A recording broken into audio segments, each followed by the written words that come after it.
¿Sabes lo que se siente cuando te arrancan el alma sin levantar la voz? Ese fue el día en que lo entendí todo. Fue como si el mundo siguiera girando con total indiferencia, mientras mi vida se desmoronaba en silencio. Me llamo Nora, y si alguna vez has pensado que la traición solo duele cuando viene de extraños, es porque nunca has sido traicionada por tu propia familia. Era una tarde cualquiera, o al menos eso creía. Acababa de salir de mi turno en la cafetería, con los pies hechos polvo, la espalda rígida, de tanto cargar bandejas y un delantal grasiento que olía a desesperanza. Tenía la piel pegajosa, el estómago vacío y los sueños bien guardados en un rincón del alma. Al llegar a casa, mi madre me esperaba en el salón. Su tono era el de siempre cuando se avecinaba tormenta, forzadamente amable. Reunión familiar, cariño, dijo sin mirarme a los ojos. Ya sabía lo que eso significaba. Papá sentiría como una estatua. Mi hermana Lucía lloraría con su voz de porcelana rota y yo me convertiría en una silla más. Lucía ya estaba allí, acurrucada en el sofá, envuelta en Messi y a sudadera favorita, como si le perteneciera por derecho divino. Tenía una taza de té en la mano y los ojos húmedos como si hubiera estado ensayando el llanto frente al espejo. Es que necesito un cambio, Nora sollozó. Me siento perdida, vacía, suspiró dramáticamente. He pensado que tal vez París me ayudaría a encontrarme. París. ¿Y por qué no la luna ya que estamos? Mamá le acarició la espalda como si fuera una niña enferma y no una adulta perfectamente funcional. Tranquila, mi amor. Ya lo hemos pensado todo. ¿Verdad, cariño?, añadió girándose hacia papá, que solo soltó ese suspiro de contable vencido. El mismo que usaba cuando sabía que ya había perdido la discusión antes de abrir la boca. Fue entonces cuando lo soltaron. Frío, limpio, sin anestesia. Hemos decidido usar tu fondo universitario, Nora. Solo hasta que estemos más estables. Silencio, ni una disculpa, ni un lo sentimos. Como si mis sueños fueran un cajón que podían abrir y vaciar cuando les apeteciera. Sentí cómo se me congelaba el cuerpo, pero la sangre me hervía bajo la piel. Cada músculo gritaba. Me levanté del suelo despacio, como si cada vértebra tuviera que tomar una decisión. Perdón, mi voz apenas salió como una grieta en el hielo. Lucía es tu hermana, añadió mamá, con ese tono condescendiente que siempre usaba cuando quería que yo aceptara algo injusto sin chistar. Hay que ser generosa. Además, intervino papá, sin atreverse a levantar la mirada. No ibas a entrar este año de todos modos. Esa maldita frase fue la que me rompió por dentro. No lloré, no grité, no les di el espectáculo. Caminé hacia la cocina en silencio, abrí el armario y saqué la carpeta negra donde guardábamos todo lo importante, contraseñas, extractos bancarios seguros. Me senté sola en el comedor mientras ellos seguían consolando a Lucía por su dolor existencial. Inicié sesión. Cambié lo necesario. Puse candado digital a cada cuenta, cada rincón del sistema. Todo sin decir una palabra. Dejé la carpeta sobre la mesa. Encima una nota adhesiva amarilla: usad vuestro dinero la próxima vez. Y me fui. Sin abrigo, sin rumbo, solo con la rabia ardiéndome en la espalda. El aire estaba helado, pero no me importó. En mi interior algo acababa de morir. Y algo mucho más fuerte, más oscuro acababa de nacer. Aquella noche no dormí. Pero no por miedo. No dormí porque por primera vez en mi vida estaba despierta. Me refugié en un bar 24 horas del centro, el mismo donde antes servía café a desconocidos. Me senté en la esquina, pedí un café solo, que apenas podía pagar, y observé. Gente entrando y saliendo, risas rutinas, vidas ajenas con destino. Yo no tenía ninguno. Hasta las 3:12 de la madrugada. Fue entonces cuando lo recordé. No la carpeta negra de la cocina. Otra. Una carpeta en el viejo ordenador de papá. Esa que siempre estaba etiquetada como no tocar. Sabía la contraseña. Era obvio. La fecha de cumpleaños de Lucía. Claro que sí. Me levanté. Caminé 2 kilómetros de vuelta a casa con la capucha calada y el alma hecha jirones. Entré por el garaje como una ladrona en mi propia vida. Papá siempre dejaba su despacho abierto. Y allí estaba un sobremanila grueso, mal cerrado, lleno de recibos, transferencias, balances que no cuadraban. No estaban en bancarrota, ni remotamente. Simplemente no querían gastar su dinero en mí. Les tomé fotos a todos los documentos. Los envié a un nuevo correo que creé en ese instante. Borré el historial. Cerré la puerta con cuidado. Regresé al bar. Me senté exactamente en el mismo sitio. Y mientras el café humeaba, entendí una verdad que no estaba en ningún archivo. Mi familia no solo me había quitado el futuro, me había borrado del presente. Lo que no sabían es que yo estaba a punto de convertirme en la versión de mí que ni ellos podrían controlar. La que no lloraría, la que no suplicaría, la que no perdonaría. Y todo empezó esa noche. Con un café frío, un sobre Manila y un corazón partido que por primera vez empezó a latir con fuerza. No fue venganza, al menos no al principio. Fue necesidad, instinto, un grito interno que me decía: no dejes que esto termine aquí. Los días siguientes los pasé en una especie de trance. No dormía, comía lo justo, y en mi cabeza se repetía como eco una sola frase: no merecías esto, Nora.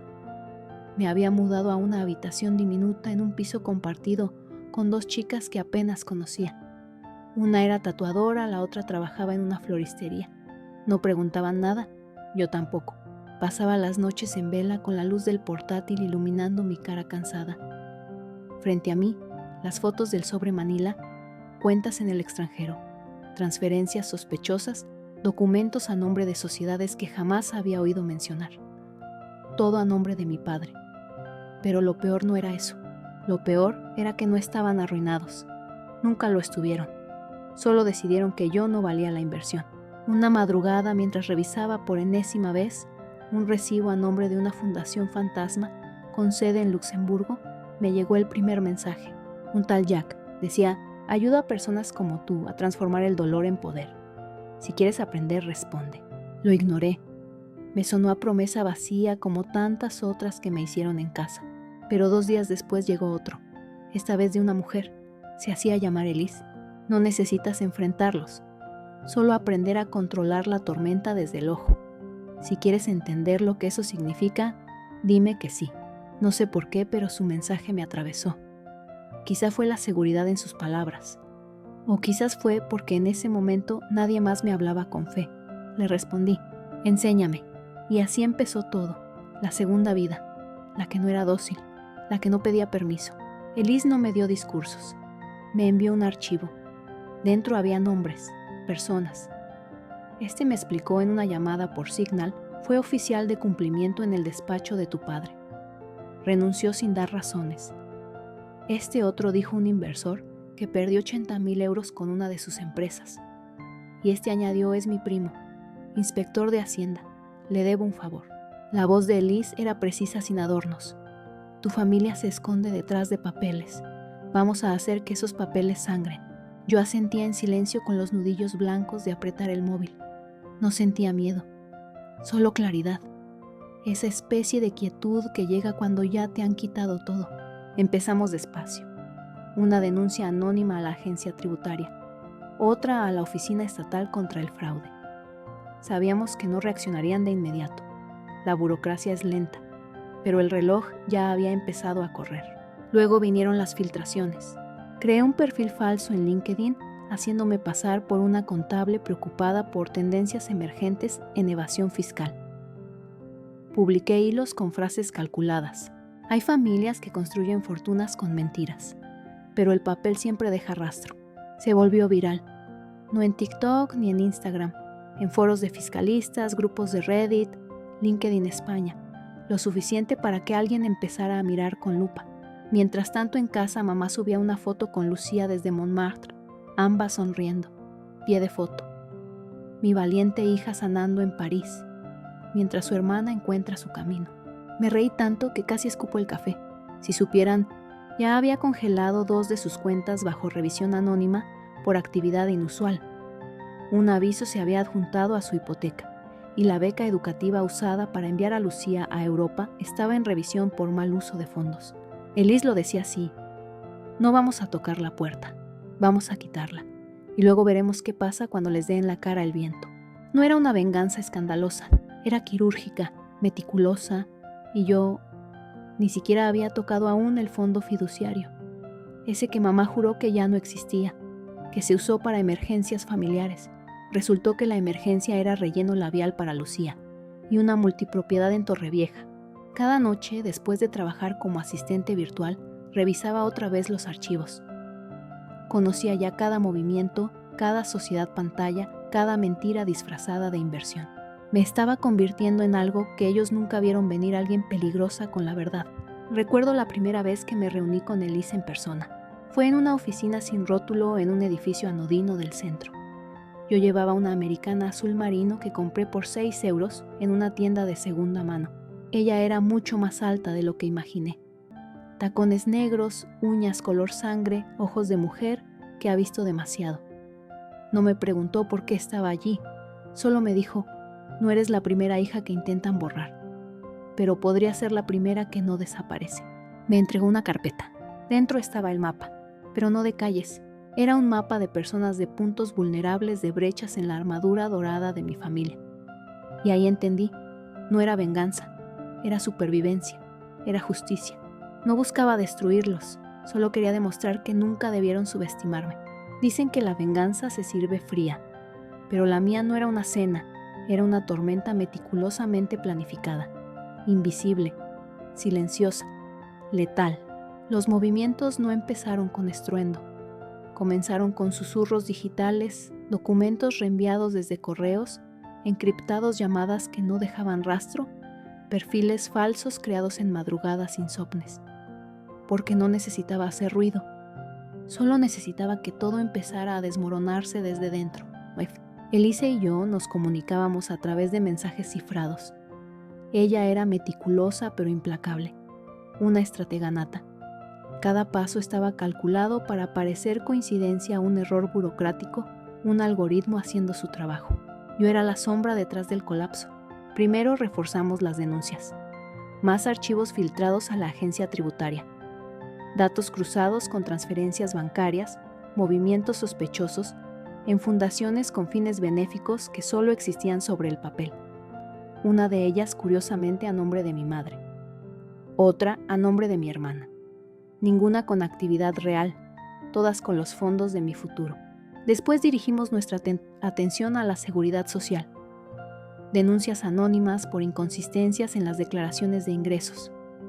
Elise sabía exactamente qué palabras activarían las alertas internas. Yo solo tuve que copiar y pegar.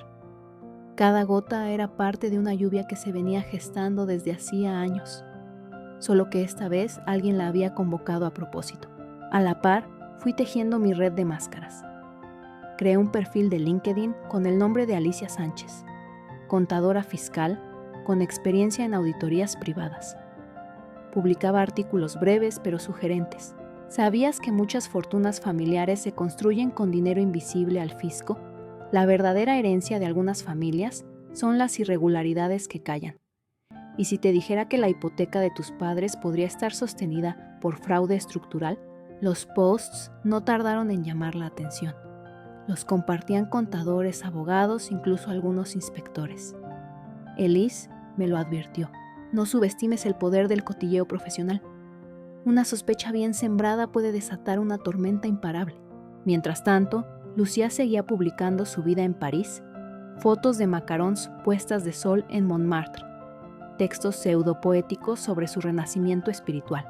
Yo las veía desde una cuenta falsa, y cada vez que subía una imagen, yo marcaba una alerta en su expediente educativo, porque en paralelo habíamos denunciado su beca como un posible caso de uso indebido de fondos estudiantiles. Los documentos falsificados que mis padres presentaron para justificar su curso de idiomas estaban ahora bajo revisión. Y aún no habíamos tocado su cuenta principal. Papá, por su parte, seguía como si nada. Fotos en LinkedIn de desayunos de networking. Charlas sobre transparencia financiera. Sabía que caería más duro por eso. La primera grieta llegó con un correo. Detectamos actividad irregular en una de las cuentas vinculadas a la hipoteca. Por favor, contactarse con su entidad bancaria. Yo no lo envié, pero supe quién lo provocó. La segunda grieta fue más pública. Un pequeño foro de contabilidad compartió mi post viral y lo conectó con una empresa pantalla registrada a nombre de Bill Hernández, el nombre de mi padre en un paraíso fiscal. Las coincidencias ya no parecían tan coincidentes. Mamá, en su negación perpetua, publicó una selfie con Lucía y el texto: mi valiente niña sigue creciendo en Europa y su hermana desde lejos busca su propio camino. No sabía que mientras escribía eso, ya tenía bloqueadas 2 de sus tarjetas. Una revisión interna en el banco por actividad sospechosa. Otra en curso por inconsistencias en la titularidad de fondos con beneficiarios múltiples. Elise lo explicaba con precisión quirúrgica. No se trata de destruirlos de golpe. Se trata de plantar semillas y ver cómo se asustan con cada brote. El verdadero terror no es lo que sucede, es no saber cuánto más viene. Y yo ya no era la hija callada, era la arquitecta de su colapso. El siguiente paso fue el más delicado, el fondo fiduciario. Mamá juró que ya no existía, que se había agotado en emergencias. Mentira. Emergencias como el alquiler de una villa en Alicante o el pago inicial de un coche nuevo para Lucía. Una noche sola en mi cuarto abrí el archivo. La clave era tan absurda como predecible: la fecha de aniversario de bodas de mis padres. Dentro, todo seguía intacto. Lo que habían hecho fue desviar mi acceso, no eliminar el fondo. Con ayuda de Elise y el primo funcionario, solicitamos una revisión de beneficiario por falsificación de documentos. Legalmente, yo aún figuraba como titular. Solo necesitaba una firma digital para reclamar la totalidad y redirigirlo a una cuenta segura a nombre de un programa educativo benéfico, que por supuesto llevaba mi nombre. No lo hice de inmediato, esperé, porque lo mejor aún estaba por llegar. Una semana después, papá fue convocado a puerta cerrada en su empresa. Lo supe por un contacto de Elise. No hubo comunicado público, solo una salida silenciosa por reorganización interna. La razón real: riesgo reputacional por las investigaciones fiscales en curso. Mamá, mientras tanto, seguía organizando los famosos brunchs dominicales con sus amigas del club. Pero los últimos estaban diferentes, sin cava, sin risas, solo caras tensas y saludos breves. Lucía escribió un post con una foto de una copa vacía en París. Todo lo que creíamos eterno también se rompe. La traducción literal: la tarjeta no pasó. El alquiler no se pagó, el dinero se esfumó. Desde una cuenta falsa observé cómo empezaban a tambalearse, pero aún faltaba el golpe final. Elise me escribió un mensaje que aún conservo: ¿estás lista? Yo respondí: más que nunca. Entonces lo hicimos. Ejecuté la transferencia del fondo fiduciario. Un solo clic, una firma, y en menos de 1 minuto el dinero desapareció de sus vidas. Redirigido, seguro, intocable y legal. A la mañana siguiente, se despertaron con una notificación pegada en la puerta de casa: fondos transferidos por revisión de beneficiario. Cualquier objeción puede derivar en proceso legal. No fue una explosión, fue una implosión. Mamá se desmayó. Lucía gritó. Papá se encerró en el despacho con la cabeza entre las manos. Yo lo vi todo, no desde la ventana, desde la cima de la verdad. Nunca pensé que ver a mis padres caer me haría llorar. No de tristeza, de alivio, como si por fin alguien dijera en voz alta que yo no estaba loca, que no lo había inventado, que el dolor no era un capricho. La mañana en que se ejecutó la transferencia del fondo fiduciario, el cielo amaneció gris, como si el universo hubiera decidido acompañar mi silencio. Yo estaba sentada en la cama con el portátil aún abierto, viendo los números desaparecer de su cuenta y reaparecer en la mía, redirigidos legalmente a una beca educativa que llevaba mi nombre. Fue tan fácil que dolió. Un solo clic, una firma digital. Años de sueños robados devueltos sin un solo grito. Esa misma tarde pasé frente a la casa donde crecí. No para regodearme, solo quería verla por última vez antes de que la verdad la demoliera por dentro. La encontré igual de impecable, pero ya no brillaba. Era como si la fachada supiera que lo que sostenía ya no era una familia, sino una mentira con techo de tejas. A las 19:43 recibí el mensaje de Elise. Es hora. Lo siguiente fue casi poético. Una notificación oficial pegada en su puerta con cinta adhesiva. Una carta certificada del banco notificando la congelación de cuentas por revisión de beneficiarios. Otra del Ministerio de Educación solicitando documentación adicional por la supuesta beca de Lucía. Me contaron que mamá se desmayó en la entrada, que papá se quedó sentado en los escalones con la cara enterrada entre las manos, que Lucía rompió en llanto. Yo no estuve allí, pero lo imaginé con total claridad. Los intentos de contacto comenzaron esa misma noche. Llamadas desde números desconocidos, mensajes con remitentes sospechosamente formales como Bufete Jurídico Álvarez y asociados con faltas de ortografía en el asunto. Hasta un correo de Lucía: Nora, estás yendo demasiado lejos. Somos familia. ¿Familia? ¿La misma familia que me vació el futuro para enviar a una turista emocional a París? Escuché los mensajes de voz con los auriculares puestos mientras tomaba té en mi minúsculo apartamento. El de mi madre, no sabíamos lo que hacíamos. Esto se puede arreglar. El de papá, no entiendes el daño que has causado. Estás destruyendo nuestra vida. Mentira. Yo no destruí nada, solo les mostré el espejo. Lucía intentó hacerse la víctima en redes. Un vídeo llorando frente al espejo. Mi hermana me odia. Nos dejó sin nada. Mi vida está en ruinas. Pero por primera vez los comentarios no estaban de su lado. Tal vez no deberías haberle robado su educación. El karma llega en forma de transferencia bancaria. No puedes llorar después de pisotear a tu hermana. Guardé todos esos comentarios. Capturas de pantalla con fechas. Los metí en una carpeta llamada Pruebas de que no estoy loca. Porque durante años me hicieron sentir invisible, exagerada. Ahora era el mundo quien contaba mi historia por mí. Luego vino lo inevitable. Vinieron a buscarme. Un lunes a las 6:17 a.m. alguien llamó a mi puerta. Toques fuertes, impacientes. Vi por la mirilla. Mamá con una gabardina arrugada. Papá más encorvado que nunca. Lucía en el coche mirando su móvil. No tocaron para pedir perdón. Tocaron para negociar. Deslizaron un sobre por debajo de la puerta. Dentro una nota escrita con letra temblorosa. Podemos hablar, podemos devolverte algo, arreglemos esto.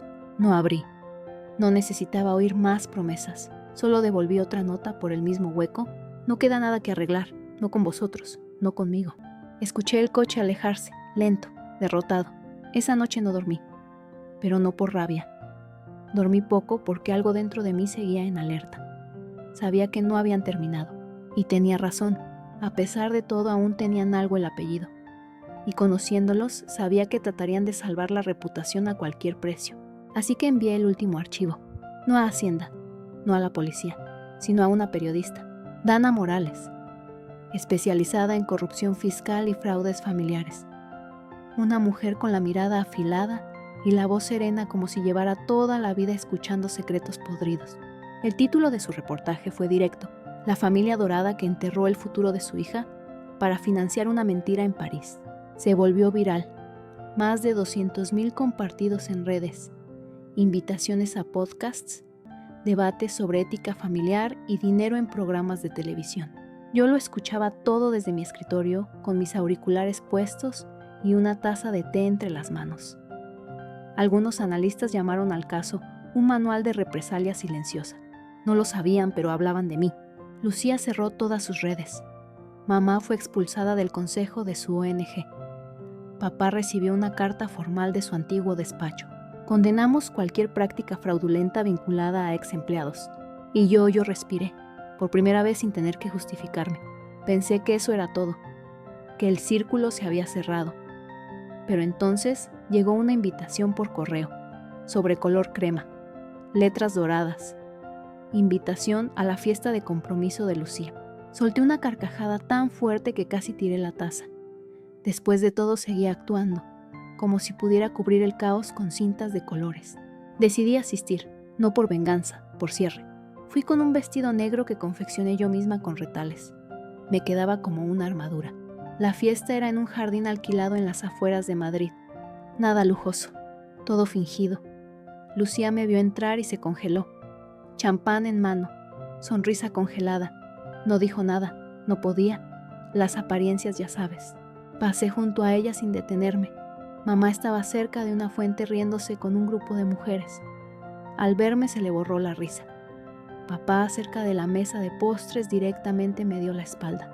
Me acerqué, bajé la voz y susurré: no vengo a arruinar nada, eso ya lo hicisteis vosotros. Dejé una cajita sobre la mesa. Dentro copias de cada documento, cada transacción, cada correo, todo etiquetado, en caso de que algún día os olvidéis. No me quedé para el pastel, no lo necesitaba. La única dulzura que me llevé fue el silencio que me siguió al salir. Creí que la paz llegaría con el derrumbe, que el momento en el que viera a mi familia enfrentarse a las ruinas de lo que construyeron sobre mis huesos, algo dentro de mí descansaría. Pero no fue así, no de inmediato, porque la paz verdadera no llega cuando el enemigo cae, llega cuando dejas de vivir para destruirlo, tras aquella fiesta de compromiso donde dejé la caja con cada prueba de su traición. No volví a mirar atrás.